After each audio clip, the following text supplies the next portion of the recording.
Hello and welcome. Let's start with taking our first step from becoming a BDS to a DMD. My name is Dr. Jasmine Kerkar and I'm a practicing dentist, and just like you, I am an internationally trained dentist. So let's go to our next slide. What I've tried to do today is make a slideshow because um, we sometimes know that, okay, we want a DMD, but I just want you to be very, very sure that this is the process that you want to go through. So let's go to the second page. So our today's topic, I want to study in US. Where should I start? What should be my first step? This slide is very important for me because when I decided to come to US, I debated for almost a year. Should I go in US? Should I stay in India?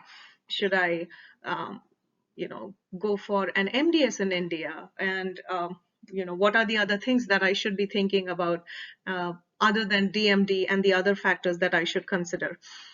So,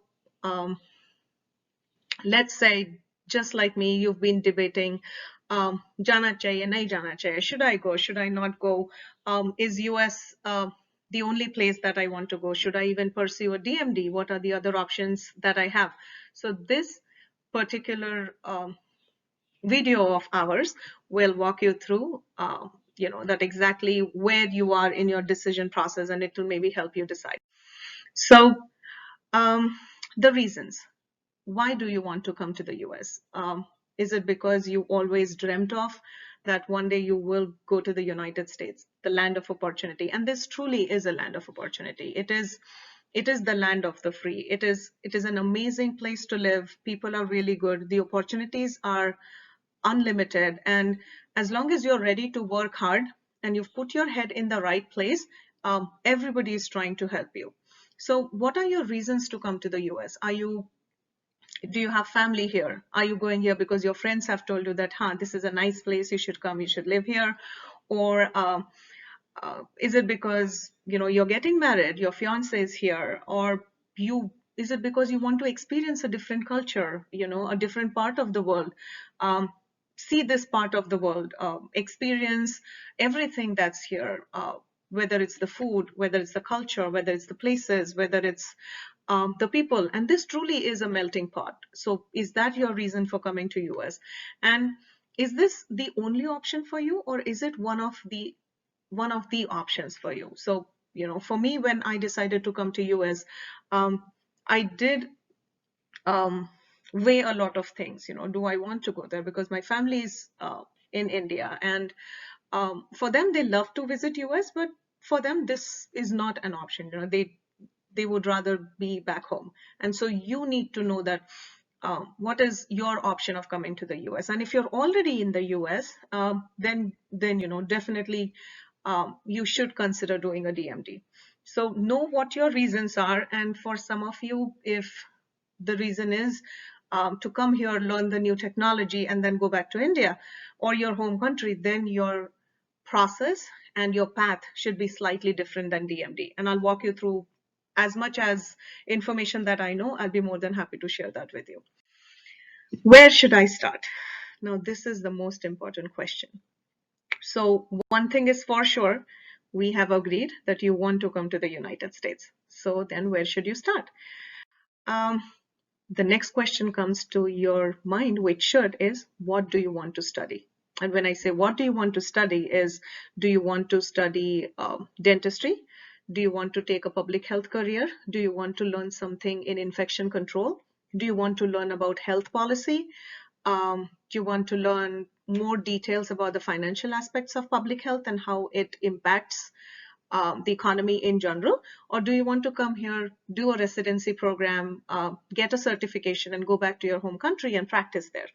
So what do you want to study is an important question. And I'll try to walk you through from my experience. Again, these are my experiences.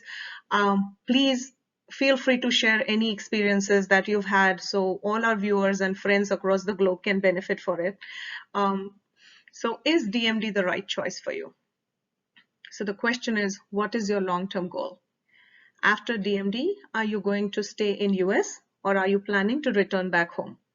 The reason this question is extremely important is because the tuition and fees and the living expenses, you are at least looking anywhere at $225,000 to $300,000 investment for a 2-year program. And if it's a 3-year program, you're almost looking at $500,000. So you need to be sure that if that is the kind of investment that you're looking into, then this is the program for you. So if you're staying in the United States, then you should be looking at DMD. And if you have the amount of time to invest, and if that is your long-term goal. But if you're planning to return back, then invest your time and invest your money in a residency program or a certification program. And the reason I think and I believe that you should know what your long-term goals are, because the application process is expensive. And based on what your long-term goal is, that's when you decide whether you want to go through application process A or application process B. And I have some information for that in the video further. So this is from the ADIA website, and I've given the page credit on the side so you can directly look at that right here. So the first question, and this is as is from the ADIA website. So are you an international applicant? So what exactly is an international applicant? It means that have you completed your dental degree outside the United States or Canada? So if you are, then you go to the next question, and which is that do you want to practice dentistry in the United States after completion of your education in this country? If your answer is yes, then you go through the ADIA CAPIT program. If your answer is no, and you feel that you're going to be in the United States for a few years, and as I said, experience the culture here, live a great life here, and learn new technology, treat patients, learn different procedures, and then go back, then you should apply for the residency program in specialty area, which is through ADIA PASS. So there's a PASS program, and then there's a CAPIT program. So CAPIT is if you want to do a DMD, and after graduating as a DMD, you can practice clinically in the United States. Or do you want to go through a residency program, then you go through ADIA PASS. As when you go through a PASS program, you can work in the United States by being affiliated with certain nonprofits and schools. And as our different videos get posted, I will share that information also with you. So let's go to the next one. So what is the first step? So you've decided you want to do a DMD. So what is the first thing that you should do? Get a Dent PIN number. So what is Dent PIN? It's a dental personal identifier number.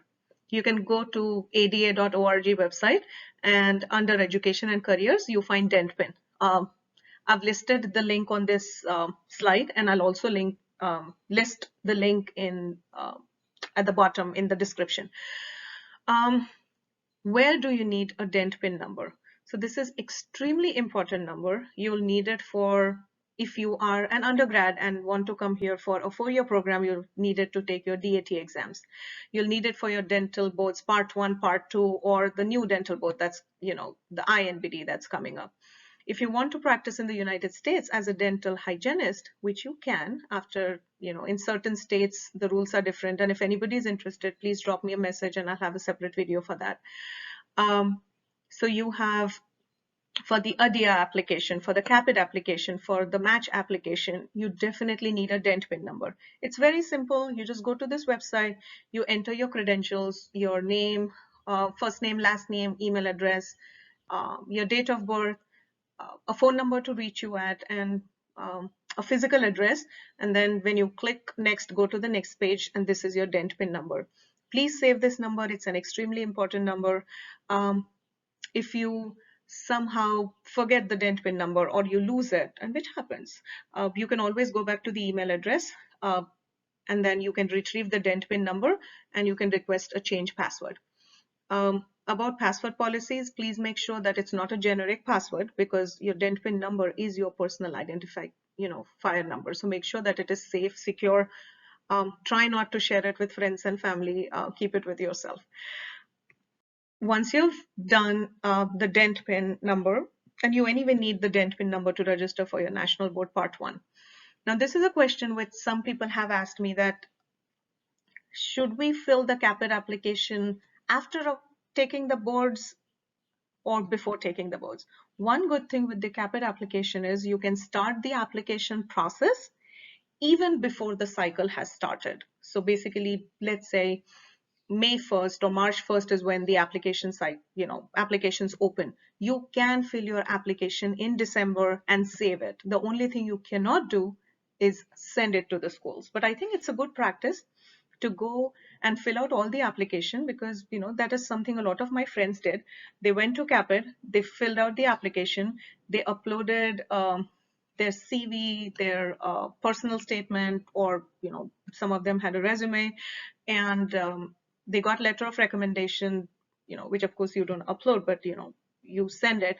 But they did all the legwork at least 2 months before the application cycle started, and that gave them an ample amount of time to make changes, to verify their application through a lot of people. You've written your CV, or you have your personal statement and you want a friend to read it, or you want a colleague to read it, or you have an aunt who has a master's in English and literature and you want her to go through it to make sure there are no grammatical errors and then it's well written. I think it's better to start early. It's always a good idea to start early. So let's go to CAPIT now. So what is CAPIT? CAPIT is a centralized application for advanced placements for international students. And I feel, as international dentists who are applying to the United States, this should be your go-to place. This should be a website that you should 100% visit very frequently, even if it's once a week, twice a week. Just these days all the apps are on cell phone, or bookmark this website, but make sure you visit this website, because any changes that any program has, the first people to know is CAPIT. So make sure you visit this website very, very frequently. It's a reliable one-stop shop and extremely informative. So like I said, it's a centralized application process, and it is for international dentists. And what it does basically, I think it simplifies the entire process of applying to schools. You can select a lot of schools, and in one of the videos we'll talk about which schools to select, what are the school's strengths, and we'll come to that later. But I think this particular program makes it very consistent, makes it very uniform, and it's like one place where you can find all the information that you need.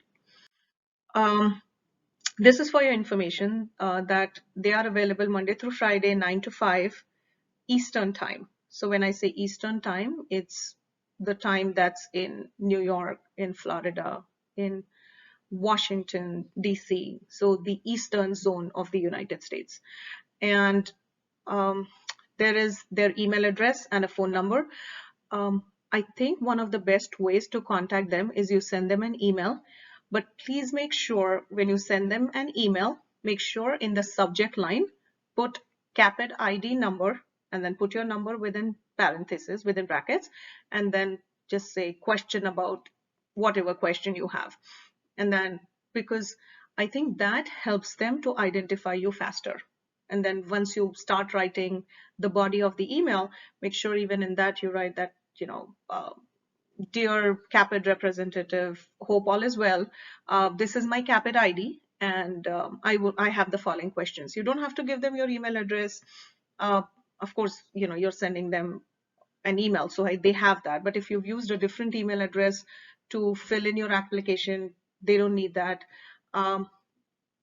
They don't need a phone number, because they have a lot of volume to work on, so they don't have time to call you back. But they are very, very responsive when it comes to sending an email. And please give them at least I would say 2 to 3 business days to respond to you, because one is because of the things that are going on internationally right now. Not everybody is working full time, and plus once the cycle for application starts, they do get overwhelmed. So please have some patience and try to send one comprehensive email rather than sending 20 emails. I think that was very helpful, at least for me. So this is the most important question. Who is choosing who? What I feel when choosing a school, and you know, as international dentists, I think maybe it's cultural or we are just wired slightly differently. So, when at least I remember, my dental school application when I applied for my BDS. So it was the school that chooses you. But in the United States, it's very different. It's both ways. You choose the school and the school also chooses you. So when you go for an interview, you are also interviewing the school, knowing a lot more things about the school, the students, getting information from them, as much as the school and their staff are interviewing you. And this is something I dearly appreciate, and I'm very thankful for schools in the United States. The professors are very nice, they treat you like family, and the people who interview you are very willing to answer as many questions as you have. But please make sure that you don't overwhelm them by your questions, because just remember that there are a lot of applicants who are applying, and there are a lot of people who are called for an interview. So make sure your questions are relevant, they are genuine. um, do not ask your friends what questions they asked and go and ask the same questions, because just remember that these are professors who've been in um, the profession for quite a long time. And I think we all know we cannot trick our professors. It's like our parents or our elder sister or elder brother. They know when you're bluffing and they know when you're honest. So I think most important thing is, when I say who is choosing who, what I mean is that you are choosing the school as much as the school is choosing you, because just remember, you are doing dentistry the second time. That means you're genuinely passionate about it, and that you see value in investing 2 more years of your life or 3 more years of your life in studying in a dental program, and also investing a lot of money. So it is time, it is money, and it will be the efforts that you will be putting in studying. So make sure that this is the right choice that you're making. So ask questions, find out on the school websites what the school offers, what are their strengths, and find out. You also should know what you are interested in. So I graduated from BU, and one of the reasons I chose BU is Boston University, and I chose Boston University is because Boston University, the dean, he really is into technology. So we were one of the first people to use CEREC. I think the current graduating class is also learning Botox, and they're becoming Botox graduate, Botox licensed. Um, all of us graduated as Invisalign certified. We placed implants. We restored a lot of implants.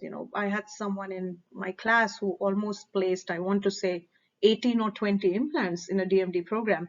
And I feel so that is where I wanted to go to. Plus, the professors in Boston University, they treat you like family. And, you can go and talk to your professors about, things which are personal to you, and they keep it confidential.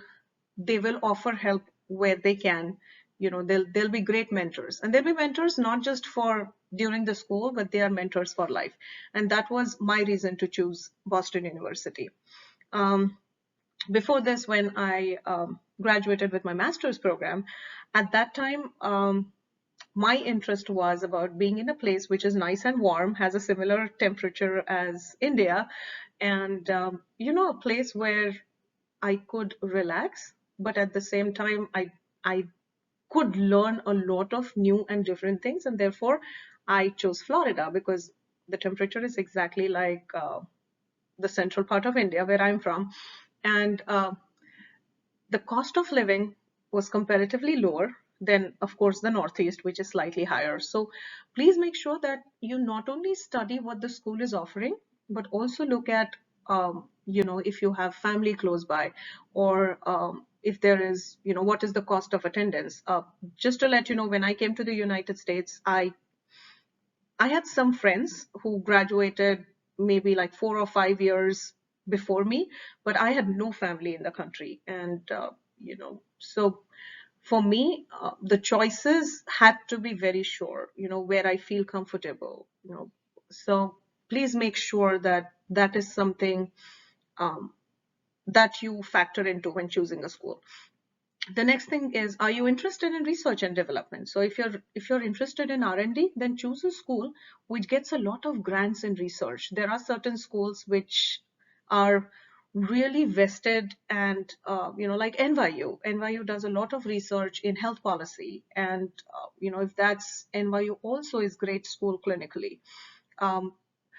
And also look at, will you be specializing? I have a lot of classmates who graduated, who completed their DMD program, and after that, some of them are in an ortho program, some in pedo, some in endo, some in perio.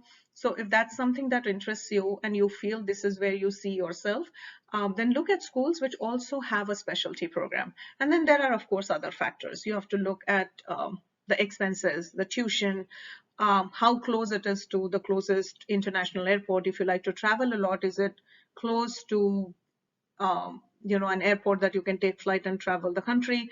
But I think eventually it narrows down to three factors. One, that what is the school's strength? Two, what is the tuition? And three, what is the cost of living? Because at the end of the day, whether it is a DMD or a DDS, you pretty much can practice anywhere in the country. And I think that is something most important for you to keep in mind. Same thing, what should I know about the schools, what they offer, what their strengths are, what are you interested in, will you be specializing, and what are the other factors? What if a school is not listed on CAPIT? So if you go to the ADA website and look at a list of accredited schools, and I'll put the link to that website also in the bio, so you can just go and click on it. I think that has a list of all accredited schools, and if they are not on the CAPIT, I suggest that you please go and contact the school directly. And so go to the website ada.org, and under education and careers, go to dental programs and click on pre-doctoral dental education programs, and you'll see a list of all schools that are accredited in the United States. So that brings us to the conclusion of today's video. So the next video, I'm going to talk about how should I prepare my application. I'll talk about resume, CV, your personal statement, your letter of recommendation, and I think I'll try to divide the video in two sections. One will be for the students who are in the D3, D4 interns or MDS, and I think the second section will be for practicing professionals, whether you're clinicians, academicians, practice owners, or administrators. And one of the reasons I'll break it down in two is because as students and interns and people who are in MDS, you may have different set of skills and strengths, and as practicing professionals, you may have another set of skills. So if you have any questions, please let me know. Please let me know your specific question. Please let me know if there are any topics that interest you. If there's anything that I can do to help. I have had a really long journey, and I have learned this by reading a lot of websites, and I think I feel very humbled. I feel very proud of where I'm today. I've learned from my experiences, and I would love to share them with you. Again, my name is Dr. Jasmine, and I'm a practicing dentist here in the United States, and I'm here to help you. Take care. Please subscribe to the channel, like it, share it. Please send me any questions that you may have, and I'll be happy to answer. Take care.